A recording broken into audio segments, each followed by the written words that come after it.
നമസ്കാരം പ്രിയമുള്ളവരെ, 2026 കേരള നിയമസഭാ തിരഞ്ഞെടുപ്പിൻ്റെ റിസൾട്ട് വരുവാൻ ഇനിയും ദിവസങ്ങൾ ബാക്കിയുണ്ട്. പക്ഷേ നിർഭാഗ്യകരമെന്ന് പറയട്ടെ, കേരളത്തിലെ കോൺഗ്രസിൻ്റെ മുഖ്യമന്ത്രി ആരാകണമെന്നതിനെ സംബന്ധിച്ച് വലിയ തർക്കങ്ങളും അഭിപ്രായങ്ങളുമാണ് സോഷ്യൽ മീഡിയയിൽ രൂപപ്പെട്ടുകൊണ്ടിരിക്കുന്നത്. പ്രമുഖരായ 3 നേതാക്കന്മാരുടെ കെ സി വേണുഗോപാലിൻ്റെയും വി ഡി സതീശൻ്റെയും രമേശ് ചെന്നിത്തലയുടെയും അണികൾ ചേരിതിരിഞ്ഞ് സോഷ്യൽ മീഡിയയിൽ ഏറ്റുമുട്ടുന്നു എന്ന ദുഃഖകരമായ അവസ്ഥയാണ്.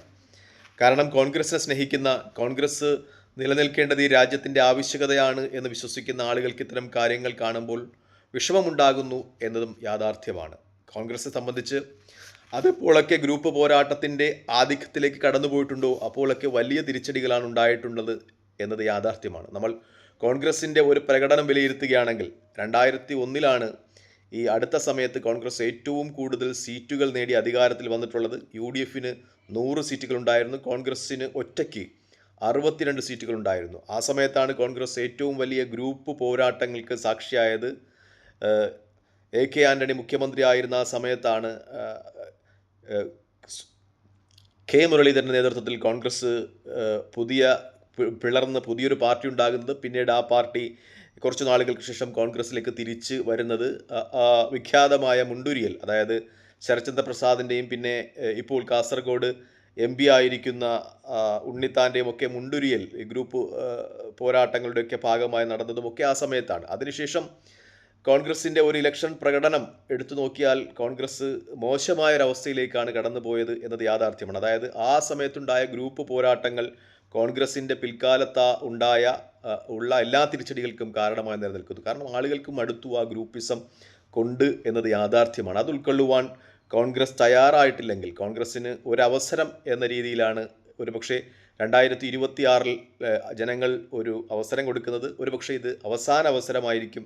അത് ഉചിതമായി പരിഗണിച്ചില്ല ഇല്ലെങ്കിൽ കോൺഗ്രസ് വലിയ രീതിയിലുള്ള അപജയങ്ങളിലേക്ക് കടന്നു പോകും എന്നതാണ് യാഥാർത്ഥ്യം. നമ്മൾ 2021 കോൺഗ്രസിൻ്റെ വലിയ ഗ്രൂപ്പിസം നേരിട്ടതിന് ശേഷമുള്ള തിരഞ്ഞെടുപ്പുകളുടെ ഒക്കെ ഒരു ലിസ്റ്റ് എടുത്തു നോക്കിയാൽ കോൺഗ്രസിൻ്റെ പ്രകടനം വളരെ മോശമാകുന്നതാണ് കാണുന്നത്. 2011 ശേഷം കോൺഗ്രസ് പിന്നീട് അധികാരത്തിലെത്തുന്നത് 2011 അന്ന് കോൺഗ്രസിന് വെറും 38 സീറ്റുകൾ മാത്രമാണ് ഉണ്ടായിരുന്നത്. അതിനു മുമ്പ് പ്രതിപക്ഷത്തിരിക്കുമ്പോൾ പോലും കോൺഗ്രസ്സിന് 1996 പ്രതിപക്ഷത്തിരിക്കുമ്പോൾ പോലും കോൺഗ്രസിന് 37 സീറ്റ് ഉണ്ടായിരുന്നു. ഭരണപക്ഷത്ത് വന്ന LDF നയിച്ച CPM 40 സീറ്റുകൾ മാത്രമാണ് ഉണ്ടായിരുന്നത്. മിക്കപ്പോഴും CPM ഒക്കെ വലിയ രീതിയിൽ MLA ഉണ്ടാകുന്ന ഒരു ചരിത്രമുള്ള കോൺഗ്രസിനെ സംബന്ധിച്ച് 2011 ഗ്രൂപ്പ് ആധിക്യത്തിന് ശേഷം ആ ചരിത്രം പരിശോധിച്ചാൽ സീറ്റുകളുടെ എണ്ണം കുറയുന്നതാണ് നമ്മൾ കാണുന്നത്. ഇടുക്കി, കാസർഗോഡ്, കോഴിക്കോട് മുതലായ ജില്ലകളിൽ മിക്കപ്പോഴും കോൺഗ്രസ്സിന് സീറ്റുകളില്ലാതെ വരുന്നു, 0 സീറ്റിൽ ഫിനിഷ് ചെയ്യേണ്ടി വരുന്നു എന്ന ഒരു യാഥാർത്ഥ്യം കൂടിയുണ്ട്. അതായത്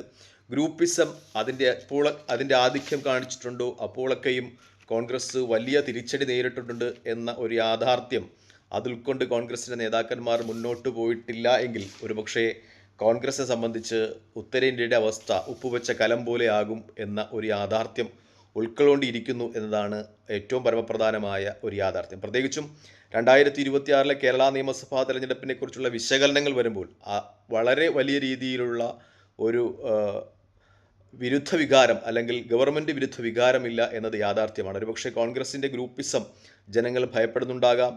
ഭരണത്തിലെത്തിയാൽ കോൺഗ്രസ് ഒരുപക്ഷെ ഗ്രൂപ്പ് പ്രവർത്തനങ്ങളുമായി തമ്മിത്തല്ലലുകളുമൊക്കെ ആയിട്ട് മുന്നോട്ട് പോയേക്കാം എന്ന ഒരു വിശേഷം ജനങ്ങളുടെ മൈൻഡിലുണ്ടായിരുന്നിരിക്കാം. പ്രത്യേകിച്ചും അവസാന 2 കോൺഗ്രസ് ഗവൺമെൻറ്റുകളുടെ ഒക്കെ ഒരു ചരിത്രമെടുത്താൽ 2001 അധികാരത്തിലെത്തിയ UDF ഗവൺമെൻറ്റിന് ആദ്യം AK ആൻ്റണി ആയിരുന്നു മുഖ്യമന്ത്രിയെങ്കിൽ പിന്നെ കോൺഗ്രസിൻ്റെ ഗ്രൂപ്പിസത്തിൻ്റെയൊക്കെ ഭാഗമായി അദ്ദേഹത്തെ മാറ്റി.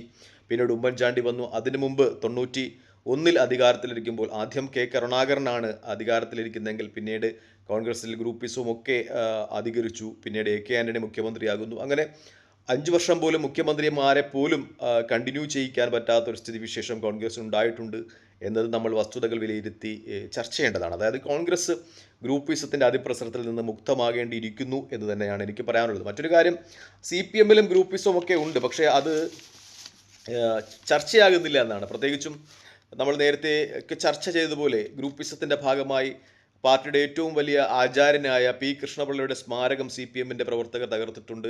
മാത്രമല്ല 1996 അവരുടെ മുഖ്യമന്ത്രി സ്ഥാനാർത്ഥി VS അച്യുതാനന്ദനെ തന്നെ പാര വെച്ച് പരാജയപ്പെടുത്തിയിട്ടുണ്ട്. 2011 ഒരുപക്ഷെ VS അച്യുതാനന്ദൻ 2006 ഗവൺമെൻറ് തുടർഭരണവുമായി മുന്നോട്ട് പോകുമായിരുന്നു. പക്ഷേ VS അച്യുതാനന്ദൻ രണ്ടാമതും അധികാരത്തിൽ വരുന്നത് CPM-ന്റെ ചില പ്രമുഖ നേതാക്കന്മാർ പാര വെച്ച് ഇല്ലാതാക്കി എന്ന രീതിയിലുള്ള ചർച്ചകളുമൊക്കെ വരുന്നുണ്ട്. പക്ഷേ അതൊന്നും ചർച്ചയാകുന്നില്ല. കാരണം മിക്കപ്പോഴും ഇടതുപക്ഷ പാരമ്പര്യമുള്ള ആളുകളാണ് മാധ്യമപ്രവർത്തകരിൽ അധികവും. അതുകൊണ്ട് തന്നെ മിക്കപ്പോഴും അവർക്ക് കോൺഗ്രസിൻ്റെ ഈ ഗ്രൂപ്പിസമൊക്കെ ചർച്ച ചെയ്യുന്നതിലായിരിക്കും കൂടുതൽ ഇൻട്രസ്റ്റ് എന്നതുകൊണ്ട് തന്നെ അവരത്തരം കാര്യങ്ങൾ ചർച്ച ചെയ്യുന്നു.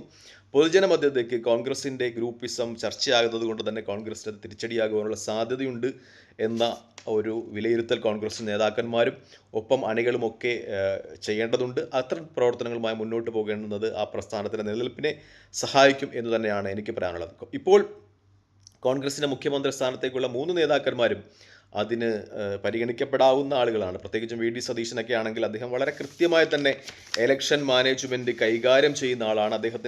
ഇലക്ഷനെക്കുറിച്ചുള്ള അദ്ദേഹത്തിൻ്റെ പ്രഡിക്ഷൻ എല്ലാം വളരെ ശരിയായിരുന്നു. 2021 2020യുടെ സാന്നിധ്യം അത് കുന്നത്തുനാടും കോതമംഗലവും UDFന് നഷ്ടമാകുവാൻ കാരണമാകുമെന്ന് അദ്ദേഹം പറഞ്ഞിരുന്നു. അത് വളരെ കൃത്യമായിരുന്നു. മാത്രമല്ല ഓരോ ബൈ ഇലക്ഷനും കോൺഗ്രസ് വിജയിക്കുന്ന വോട്ടുകളുടെ എണ്ണം പോലും പറഞ്ഞിരുന്നു.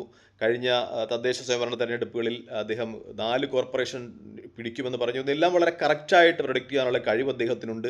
മാത്രമല്ല കഴിഞ്ഞ പ്രാവശ്യം SDPIയുടെ വോട്ട് നിയമസഭാ ഇലക്ഷനിൽ വേണ്ട എന്ന് പറഞ്ഞത് അത് കോൺഗ്രസിന് ആകുന്ന ഒരു ഘടകത്തിലേക്ക് എത്തിച്ചു. പ്രത്യേകിച്ചും SDPI ഭയത്തോടു കൂടി വീക്ഷിക്കുന്ന ഒരു വിഭാഗം ജനങ്ങൾ കോൺഗ്രസിന് അനുകൂലമായി വോട്ടിട്ടുണ്ട് എന്നതും വളരെ കൃത്യമാണ്. അതുപോലെ തന്നെ CPM-ന്റെ CPM അനുഭവം വെച്ച് പുലർത്തുന്ന ദേശാഭിമാനിയുടെയും കൈരളിയുടെയും ഒക്കെ പ്രവർത്തകരുടെ കുത്തിത്തിരിപ്പ് ചോദ്യങ്ങൾക്ക് അതേ കൃത്യതയോടുകൂടി മറുപടി നൽകുവാൻ അദ്ദേഹത്തിന് കഴിഞ്ഞിട്ടുണ്ട് എന്നതും യാഥാർത്ഥ്യമാണ്. അതുപോലെ വേണുഗോപാലും അദ്ദേഹവും വളരെ പ്രതിസന്ധിയിൽ കോൺഗ്രസിന് നേതൃത്വം കൊടുത്ത ആളാണ്.